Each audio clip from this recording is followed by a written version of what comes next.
Tonight, the Reserve Bank delivers more interest pain. 12 rate rises in 14 months hitting home. A serial rapist jailed for 20 years after a brutal daylight attack in a Coburg park. A family caught in a home invasion nightmare in Brighton in a crime spree. Emergency evacuations after an attack on a major dam in Ukraine. Live coverage as star pie Jordan De Goey faces the tribunal over a high hit. And later, what's driving high blood pressure in primary schoolers? Live from Melbourne, 7 News with Peter Mitchell starts now. Good evening. The RBA has delivered more home loan pain with another rise to take the cash rate to its highest level in 11 years. The 0.25% increase is the 12th in 14 months, and the bank's still not ruling out more to come. Melbourne households are taking another hit. The cash rate up another 25 basis points, now 4.1%. This will make life much harder for people with a mortgage. Mortgage holders have been told to prepare for more. The Reserve Bank Governor, Philip Lowe, noting while inflation has peaked, it's still too high. We will basically expect now that there'll be another rate rise before August, most likely in August. For a $500,000 loan, a rise of $76 a month, up more than $1,100 since rate rises started in May last year. On a $750,000 mortgage, the rise is $114, $1,700 more overall. And for a $1 million loan, borrowers are paying more than $2,000 a month extra. John Rasile is the accounts manager for his son's construction company. He sees mortgage pain hurting their clients as well as his family. We've got people that have to sell their house because they can't afford their mortgage. They're going to try and look for a rental, and the rental market's gone as well because you can't get a rental property. The number of people falling behind on repayments is rising nationally. First home buyers more likely to feel the pinch. Where these borrowers are more likely to have properties are probably more likely to be areas perhaps on the outskirts of capital cities where property prices are more affordable. The hardest hit suburbs in Victoria are West Melbourne, where 4.17% of borrowers are behind, closely followed by Broadmeadows. Definitely has had a big impact on us all. When's it going to stop? Who's going to help us? We are struggling. End of the month, we are like whether we should eat or we should pay the mortgage. It's definitely got to tighten the purse strings with food and bills. It's not smashing inflation. So when a strategy is not working, you just have to pause and have a think about that. There's a silver lining for savers. Not all banks have increased saving rates in line with each rise, but now some are offering more than 5% interest, now likely to rise further. The Treasurer is blaming persistent inflation. So this rate rise today is not because of the budget, and it's not because people on the minimum wage are being paid too much. We needed a budget that was fighting inflation first. We were promised a budget that was going to fight inflation first, and it simply didn't. And Emma O'Sullivan has breaking news. Emma, the first big bank has already made its move. Mitch, Westpac moved first less than an hour ago, announcing it will pass on this hike in full to new and existing customers from June 20. The bank says it understands increases are putting more pressure on household budgets, but adds the majority of our customers are doing okay. It's anticipated it won't take long for the other banks to follow. The time it takes for increases to be passed on is typically 20 to 30 days. The Reserve Bank Board reiterated it remains resolute in its determination to bring inflation to target. Mitch. Emma O'Sullivan in the city, thank you. A serial rapist has been jailed for 20 years for a brutal daylight attack on a woman in a Coburg park. The crime shocked the local community and triggered a safety crackdown from the council to keep other women safe. 4 months after being released from jail for raping a teenage girl, serial predator Joel Russo struck again, dragging a female jogger into the Merry Creek and repeatedly raping her in what a judge called a woman's worst nightmare. The complainant continued to scream and tried to break free, clawing at the ground as you pulled her, but could not get free. Today, he was sentenced to 20 years behind bars for attacking the university student along the popular walking track in 2019. The court hearing, he held his victim's head underwater to keep her quiet during the daylight assault. She was then forced to hold hands with her rapist and walk the streets before breaking free at a nearby McDonald's, where she was finally able to get help. Mention should be made of the exceptional courage, strength and sagacity shown by her during this horrifying attack. After the attack, hundreds of women marched in solidarity to reclaim the creek. The victim telling a court, "There is no limit to the anger I feel, knowing the most life-threatening risk I took was to go for a walk alone and be a woman." Marybeck Council says every woman deserves to feel safe when walking along this track. In the 3.5 years since the attack, they've worked on upgrading paths and cutting back trees and shrubs. Some kind of safety officers or something down by the creek. It wouldn't be somewhere that I would run or walk alone. Russo had been living in supported accommodation for sex offenders with intellectual disabilities. The judge finding he'd slipped through the cracks. The rapist will be 43 before he's eligible for parole. Estelle Greepink, 7 News. 3 men have been arrested after a wild police chase across Melbourne's southeast. The trio attempted to steal a Mercedes outside a Mount Waverley home around 3:30 this morning before taking off in a stolen Commodore. The car hit police stop sticks on Ferntree Gully Road but continued driving on its rims for close to an hour until the men surrendered at Blackburn South. A brave family has fought off masked men armed with machetes during a terrifying ambush in their Brighton living room. The attack was one of 3 home invasions across Melbourne that police suspect may have been carried out by the same gang. It was 7:30 this morning when Todd Bluser and Annabelle Thompson came face to face with armed intruders, 2 towering teens with machetes standing in their living room. The machetes were about 50 centimetres in length on the blade, so seeing someone standing there holding that, it's quite an intimidating piece of equipment. Despite the danger, the 25-year-old challenged the crooks. Knee-jerk reactions, just turn around and go, "Get the out, mate." The armed males fled through a back door. They were wearing black balaclavas, they had black gloves, black hoodies, it was just complete black get-up. 5 family members were inside when the armed crooks snuck into the Brighton home, but it was their pet dog who raised the alarm. The pair scaled a tall front fence before joining at least one more co-offender in a dark-coloured car parked nearby. Within minutes, there was a second home invasion in Brighton. 2 males entered a house on William Street with a family of 5 inside and stole a Range Rover. A masked accomplice sat outside with the engine running in a second getaway vehicle. There's other incidents which occurred in Bayside and other areas of metropolitan Melbourne.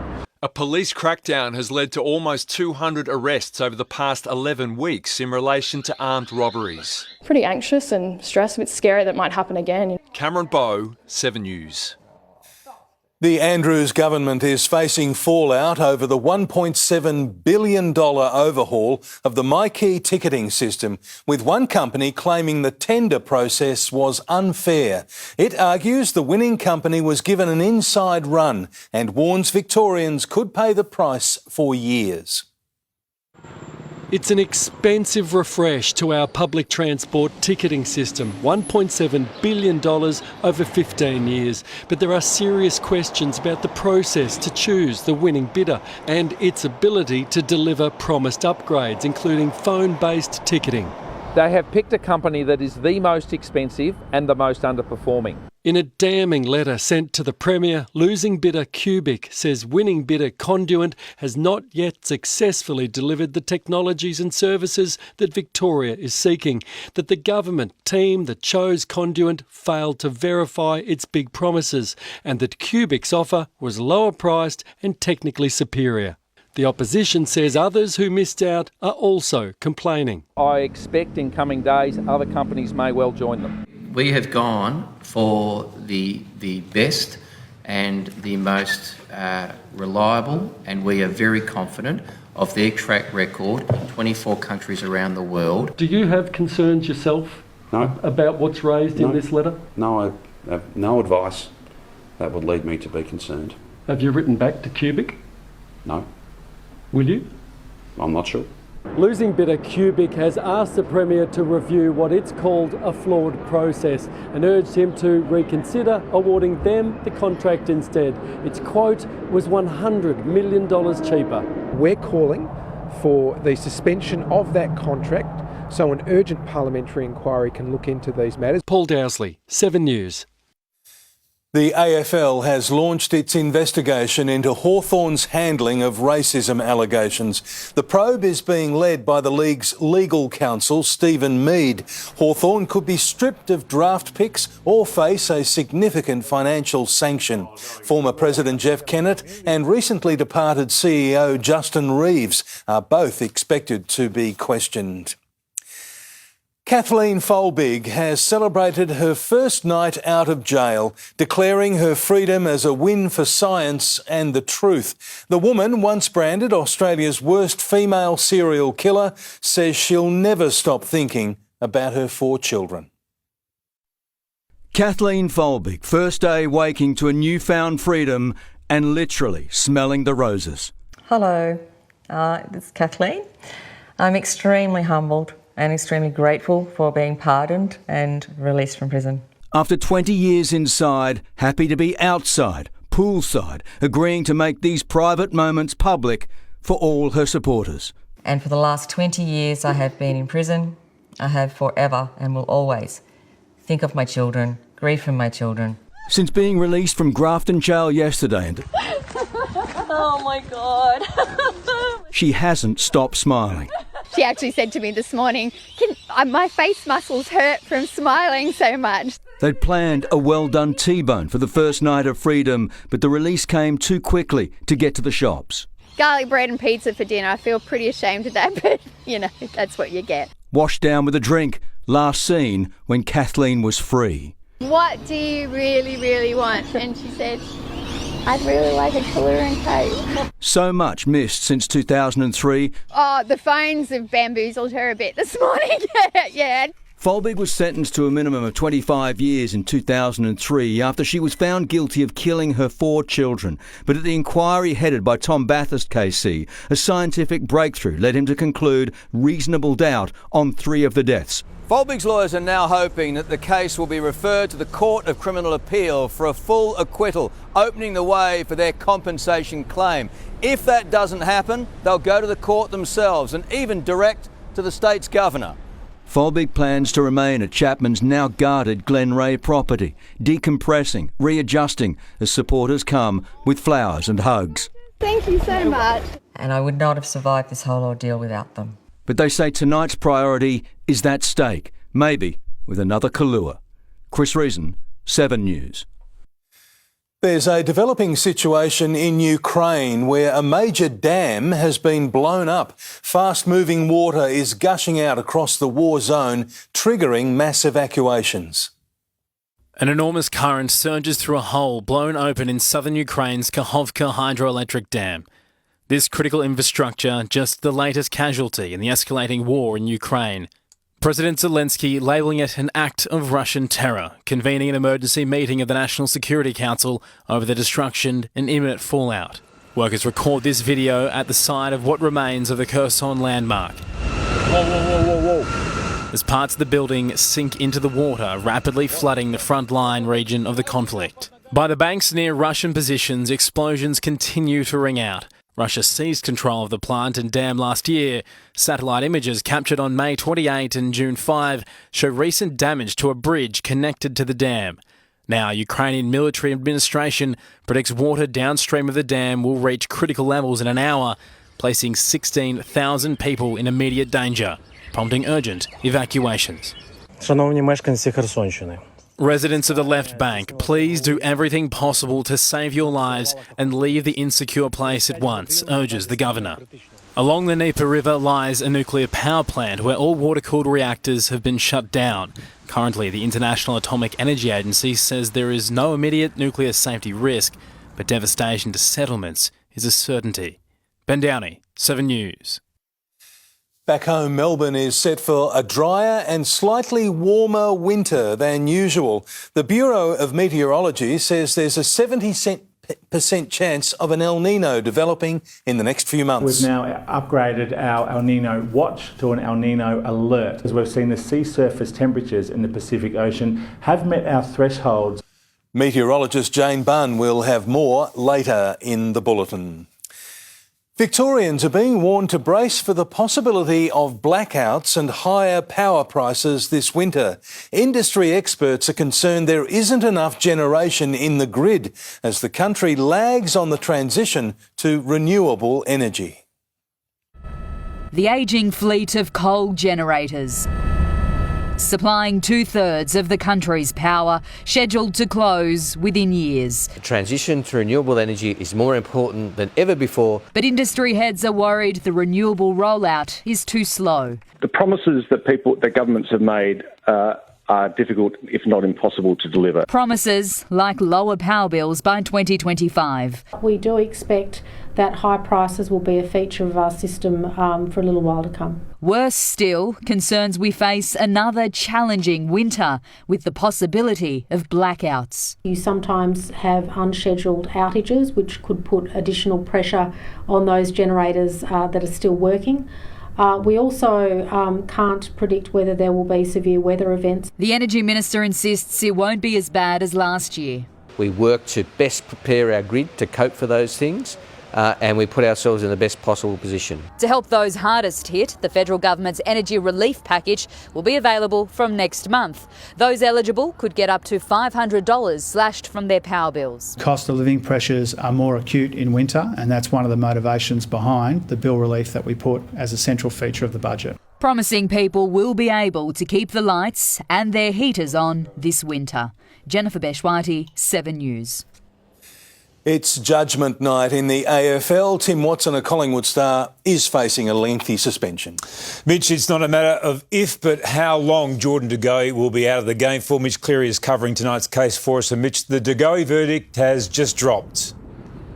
Tim, and it's 3 matches. De Goey will miss this week's King's birthday game against Melbourne and then games against Adelaide and Gold Coast. But it's a win of sorts for the Pies. De Goey rubbed out for 3 matches. The AFL had been asking for 4. As part of the Pies submission, they lent heavily on the fact that De Goey offered an immediate guilty plea and remorse to his Eagles opponent Elijah Hewitt, who was concussed in this incident from the weekend, adding that the punishment should have been factored into the fact that De Goey received plenty of outside heat and outside noise. The Pies winning tonight at the tribunal. They were asking for 3, the AFL asking for 4. We'll hear shortly from the Pies camp here at Pies HQ. Tim? Thanks, Mitch. We'll check back in with you again soon. Also ahead, a special request from Brodie Grundy, who's got a point to prove against the Pies. Buddy Franklin reveals the key to his longevity ahead of a special milestone. And Mitch, there's been a cheating controversy at the French Open. See those pictures shortly. Oh, goodness. Thank you, Tim. We'll see you then.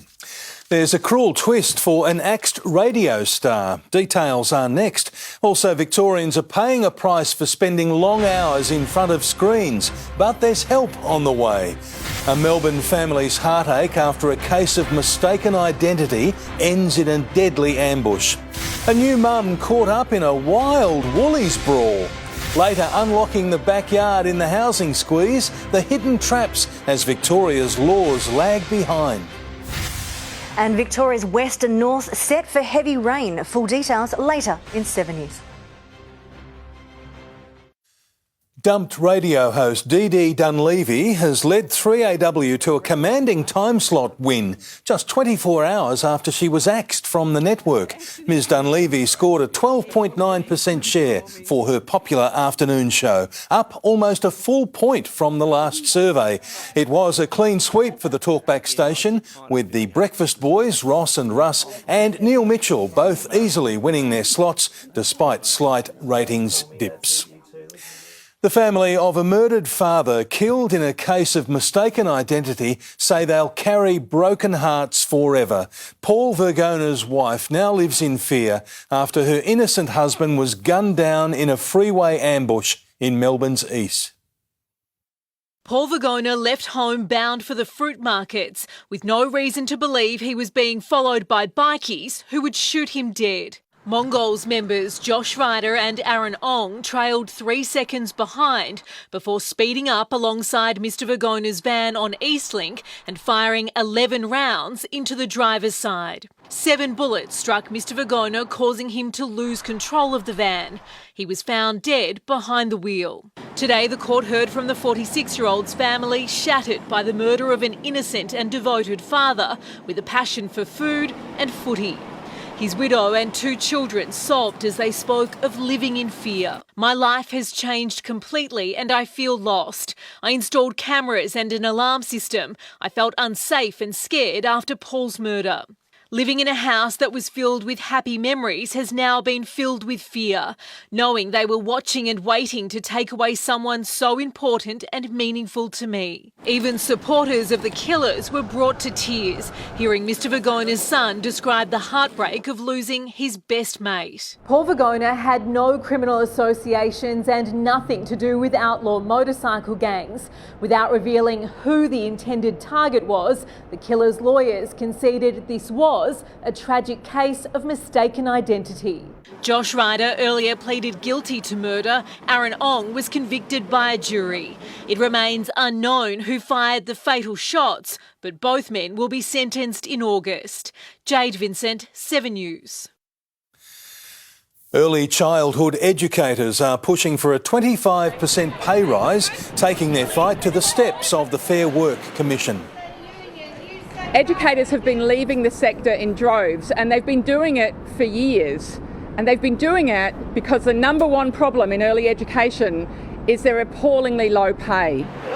The childcare sector wants to be the first industry to secure funding under the federal government's new Secure Jobs Better Pay bill. A wild brawl has erupted inside a Woolworths supermarket. It started between 2 women before a third asked a fellow customer to hold her baby as she joined in. The fight escalated when one man slammed another shopper into a shelf.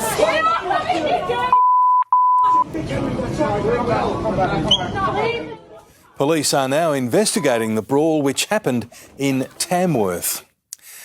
A common eye condition that affects millions of Australians is about to get significantly cheaper to treat.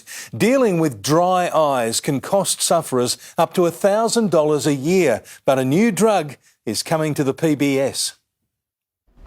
20/20 vision has been a 22-year battle for Kelly Street.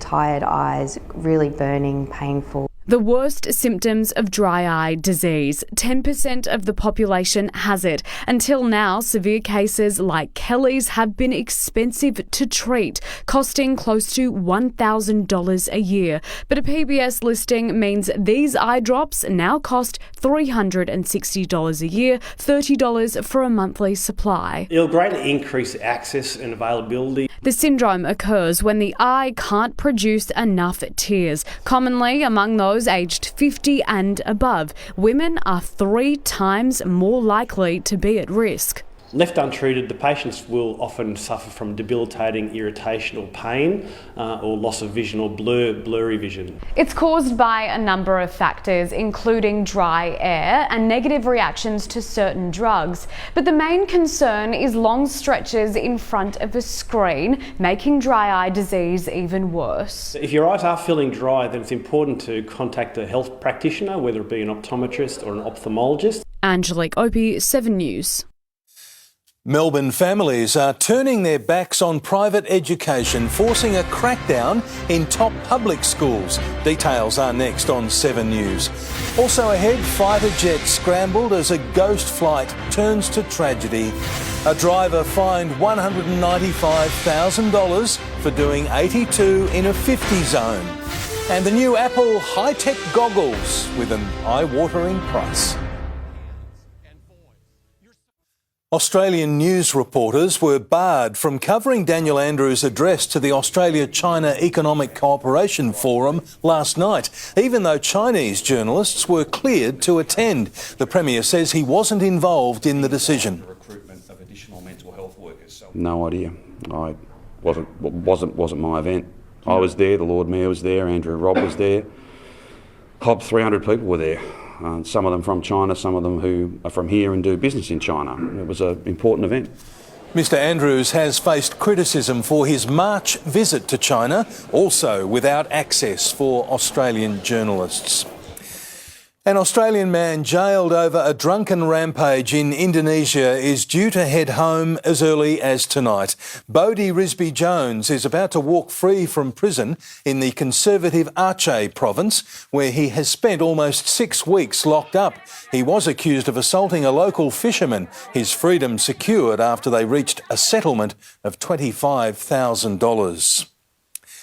More Melbourne parents are pulling their children out of private schools, making the switch to the public system. It sparked a rush for spots at the best performing state schools and a rethink on zoning restrictions.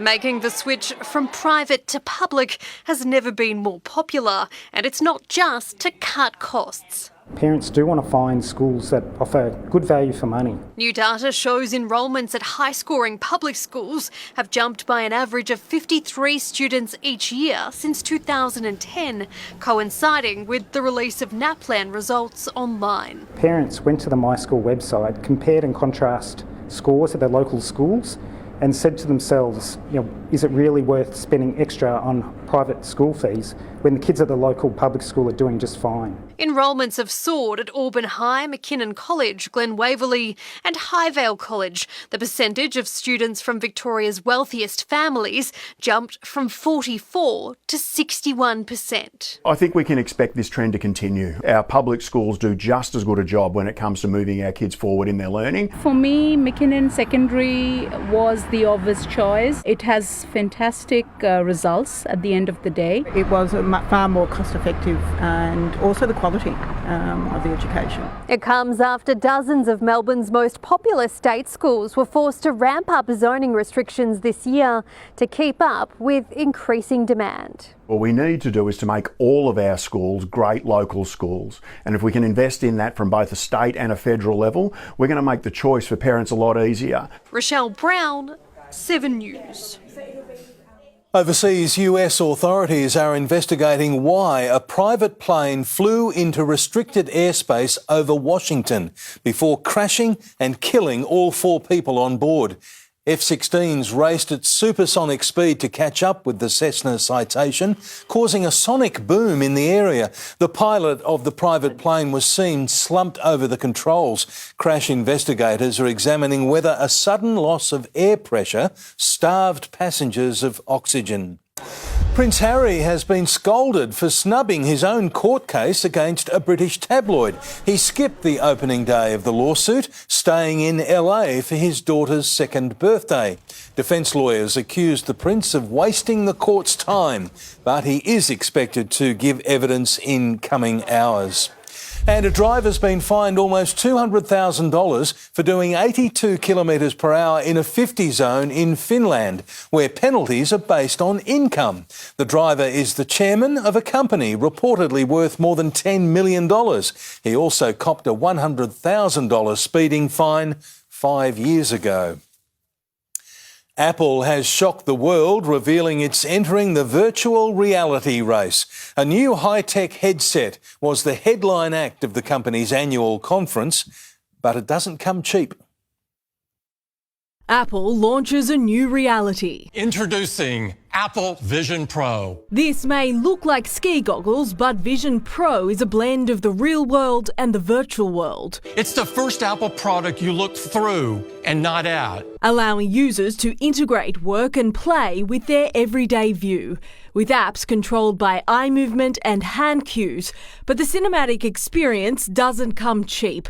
The headset will set you back an eye-watering $5,000. It really is a game changer for Apple. It's going to open up so many new possibilities about using our technology. Also announced a bigger and better 15-inch MacBook Air and a new operating system, iOS 17. We love to see our amazing developers dream up big ideas. The latest free software packed with features. Screen distance protects your eyes, especially for young kids.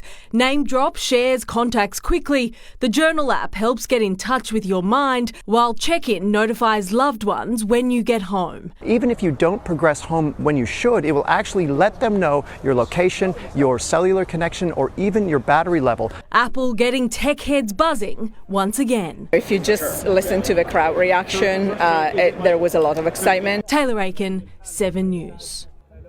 Victorians are unlocking their backyards in a granny flat boom, but there's a big hitch. Details are next on 7 News. Also coming up, some good news at last on buying a car. A cricket legend's dream property up for grabs.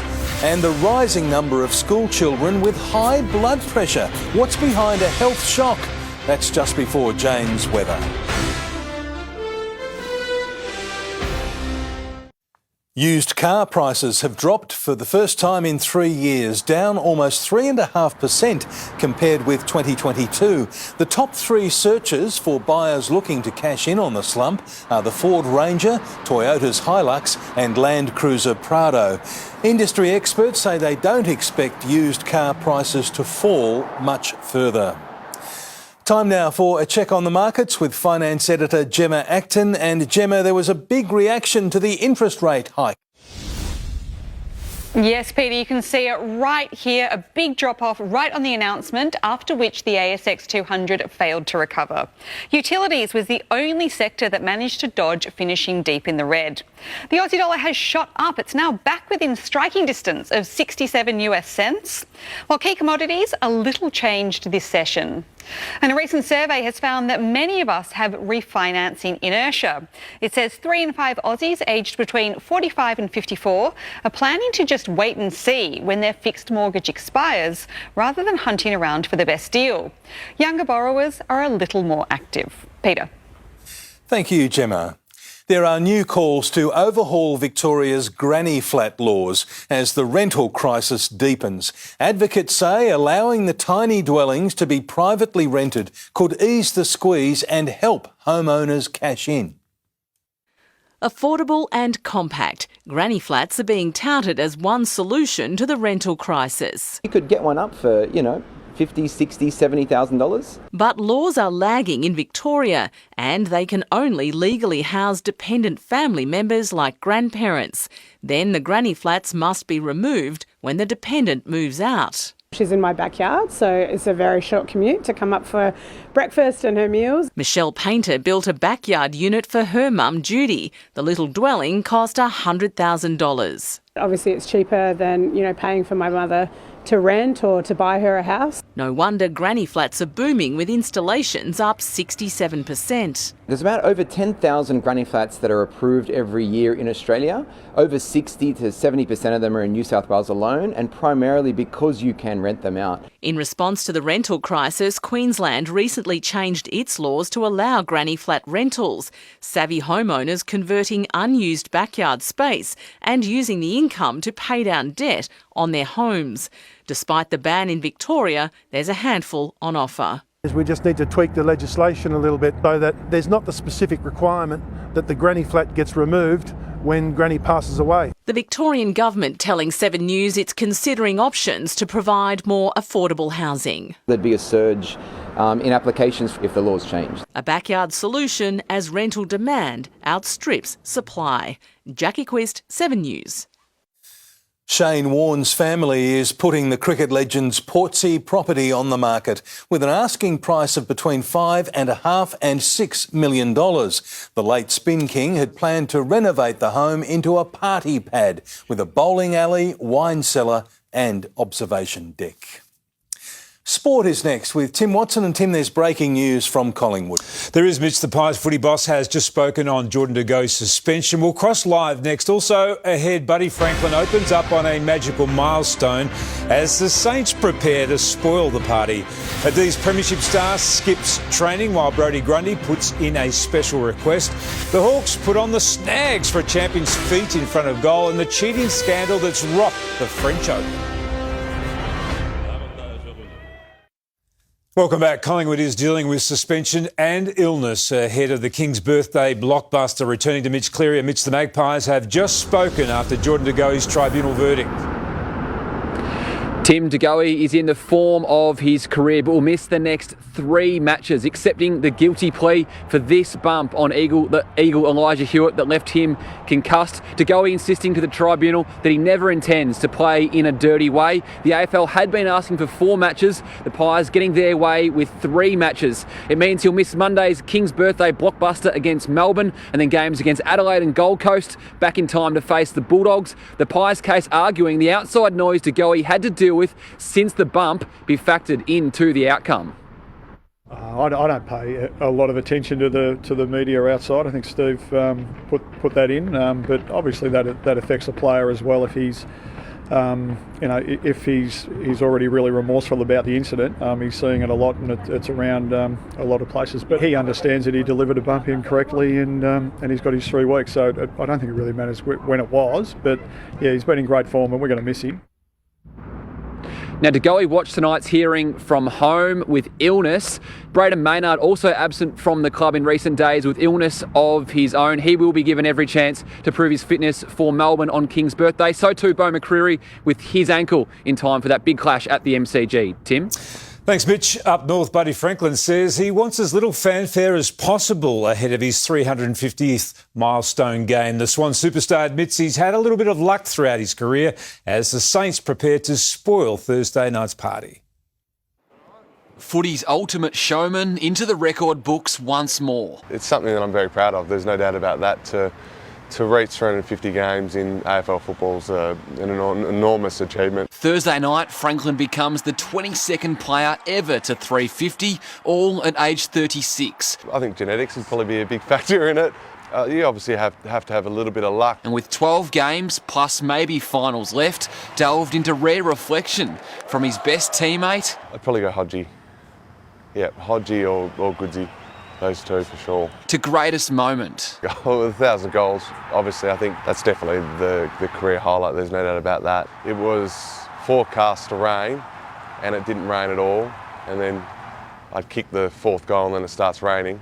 So someone above was looking at me for sure.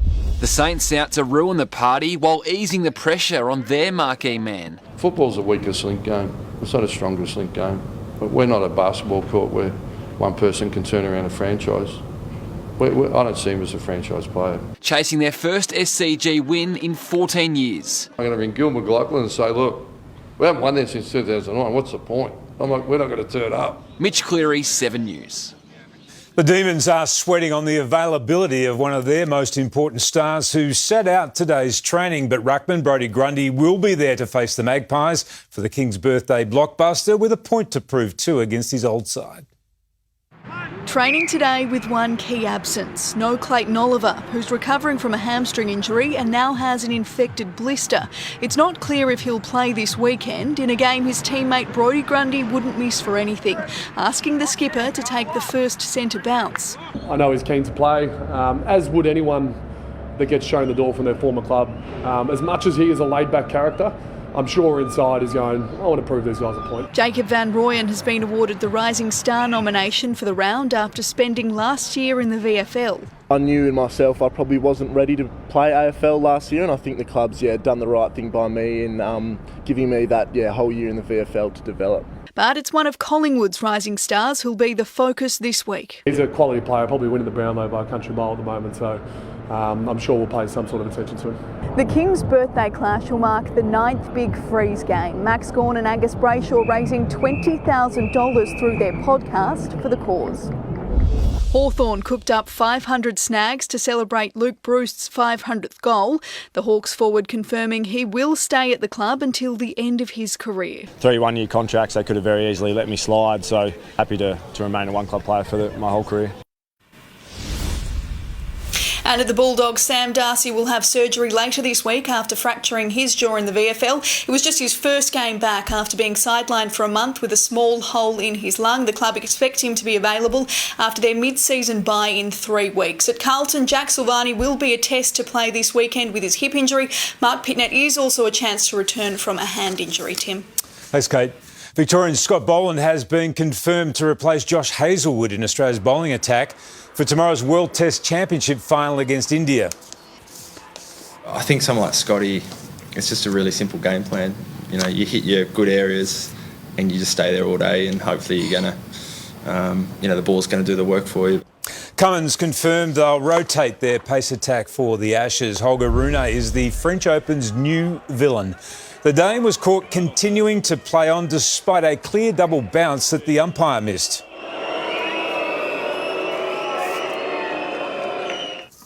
Rune broke serve and went on to win in 5 sets. Last year's finalist, defending champ Iga Swiatek and Coco Gauff will meet in the quarters. Mitch, and that ends a very busy day in sport. Yes, indeed. Thank you very much, Tim.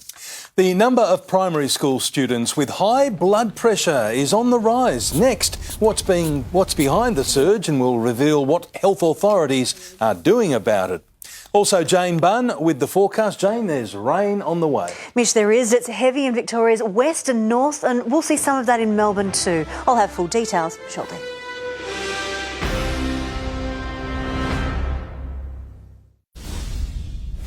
High blood pressure in children is on the rise, with up to 1 in every 7 primary school students affected. It's prompted Melbourne researchers to launch a new program in the classroom to catch the warning signs before it's too late. Pressure inside classrooms is intensifying. Only this time, it could be life-saving. Around 5 to 15% of kids will have a high blood pressure and have no idea. Primary school children are being tested with blood pressure monitors at school, some kept on for 24 hours. I woke up once at like 2 a.m, but the rest I slept through it and it wasn't that bad. It's part of a pilot program by the Murdoch Children's Research Institute to catch the risk factors of heart disease and stroke early, before the damage becomes irreversible and deadly. Having a high blood pressure as a kid puts you at much higher risk of having those heart attacks and strokes and things in your 40s and your 50s. We were keen to get involved, hopefully to, at one point, save some child's life when they become an adult. Christchurch Grammar School in South Yarra is the first to trial the program. If it's successful, the goal is to roll it out more broadly across the state. This is getting worse. Even just in children around the world, we've seen that the rates of high blood pressure has increased quite substantially. Growing obesity rates, screen addiction, poor sleep habits and processed foods all adding to the problem. But really we can set them on a brand new trajectory that's far healthier than the one that they were originally on. Christy Cooper, 7 News. Now here's Jane with the weather. Thanks, Mitch. Rain develops in Melbourne tomorrow afternoon. There's heavier rain in western and northern Victoria.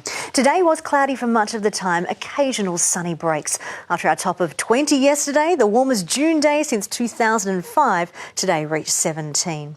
Rain is spilling over the ranges, dissipating as it crosses Melbourne. Temperatures are above average thanks to northerly winds.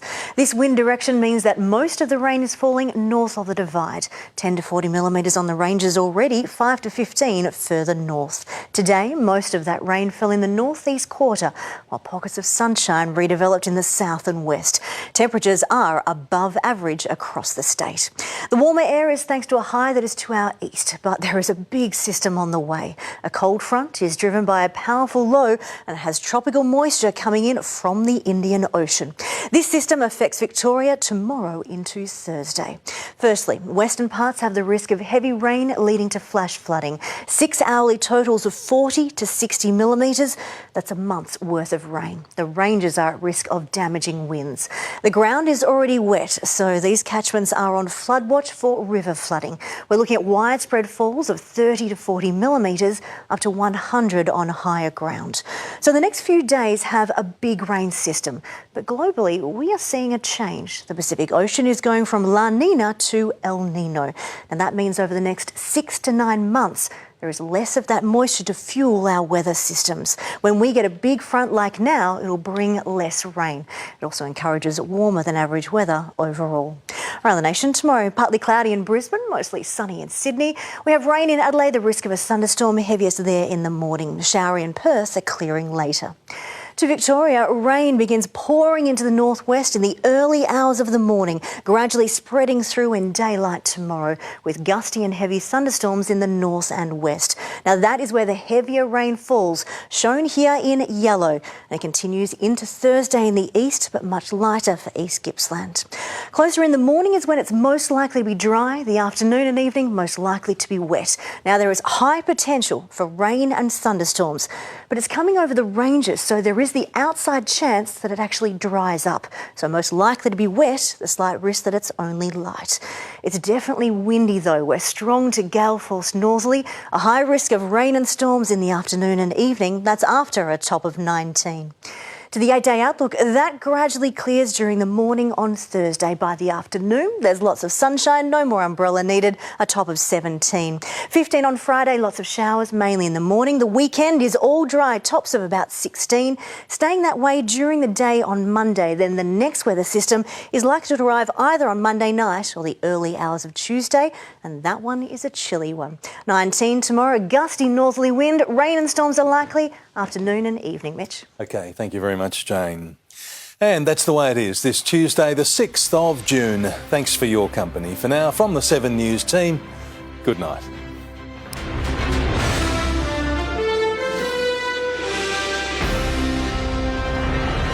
Stream 7 News anytime, live and on demand on 7plus. And with 7news.com.au, you'll know the news now.